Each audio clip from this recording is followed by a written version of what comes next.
एक प्रतापी गुरु थे जो अपने सभी शिष्यों से बहुत प्रेम करते थे।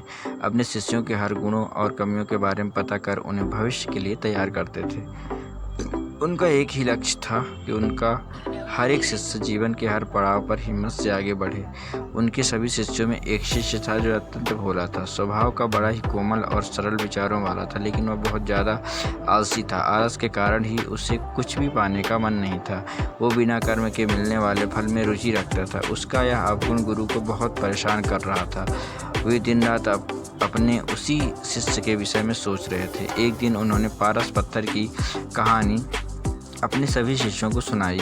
इस पत्थर के बारे में जानने के लिए सबसे अधिक जिज्ञासु वही शिष्य था। यह देख गुरु उसकी मंशा समझ गए। वो एक प्रतापी गुरु थे जो अपने सभी शिष्यों से बहुत प्रेम करते थे।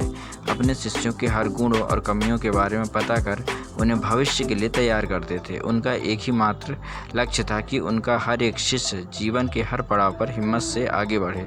उनके सभी शिष्यों में एक शिष्य था जो अत्यंत भोला था, स्वभाव का बड़ा ही कोमल और सरल विचारों वाला था, लेकिन वो बहुत ज़्यादा आलसी था। आलस के कारण ही उसे कुछ भी पाने का मन नहीं था, तो वो बिना कर्म के मिलने वाले फल में रुचि रखता था। उसका यह अवगुण गुरु को बहुत परेशान कर रहा था। वे दिन रात अपने उसी शिष्य के विषय में सोच रहे थे। एक दिन उन्होंने पारस पत्थर की कहानी अपने सभी शिष्यों को सुनाई। इस पत्थर के बारे में जानने के लिए सबसे अधिक जिज्ञासु वही शिष्य था।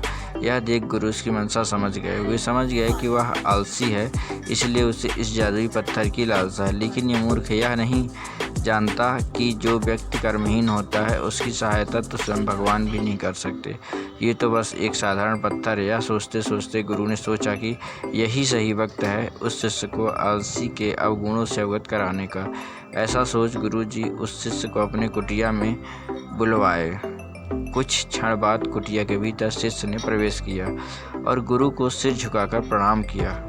गुरु ने आशीर्वाद देते हुए कहा, बेटा, मैंने आज जिस पारस पत्थर की कहानी सुनाई वो पत्थर मेरे पास है और तुम मेरे प्रिय शिष्य हो, इसलिए मैं वो पत्थर सूर्य उदय से लेकर सूर्यास्त तक के लिए तुम्हें देना चाहता हूँ। तुम उससे जो करना चाहो कर सकते हो।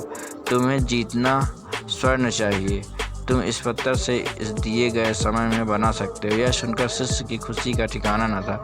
गुरुजी ने उसे प्रातः सूर्योदय होने पर पत्थर देने का कहा। वह इस पत्थर के बारे में सोचता रहा। दूसरे दिन शिष्य ने उसे पत्थर लिया और सोचने लगा कि कितना स्वर्ण मेरे जीवन के लिए काफ़ी होगा, और इसी चिंतन में उसने आधा दिन निकाल दिया। भोजन कर वो अपने कक्षा में आया। उस वक्त भी उसी चिंतन में था कि कितना स्वर्ण जीवन यापन के लिए पर्याप्त होगा, और यह सोचते सोचते आदतानुसार भोजन के बाद उसकी आँख लग गई, और जब आँख खुली तब दिन ढलने को था। गुरुजी के पास वापस आने का समय हो चुका था। उससे फिर कुछ समझ नहीं आया। इतने में गुरुजी वापस आए और उन्होंने पत्थर वापस ले लिया। शिष्य ने बहुत विनती की, लेकिन गुरुजी ने एक न सुनी। तब गुरुजी ने शिष्य को समझाया, पुत्र, आलस्य व्यक्ति की समझ पर लगा ताला है। आलस के कारण तुम इतने महान अवसर का लाभ भी ना उठा सके। जो व्यक्ति कर्म से भागता है उसकी किस्मत कभी उसका साथ नहीं देती। तुम एक अच्छे शिष्य हो, परंतु तुम में बहुत आलस्य है। जिस दिन तुम इस आलस के चौले को निकाल फेंकोगे उसी दिन तुम्हारे पास कई पारस के पत्थर होंगे। शिष्य को गुरु की बात समझ आ गई और उसने खुद को पूरी तरह बदल दिया। उसे कभी किसी पारस की लालसा नहीं रही। आलस मनुष्य का सबसे बड़ा शत्रु है। आलस मनुष्य को खत्म कर देता है। इस कहानी से आपको क्या शिक्षा मिली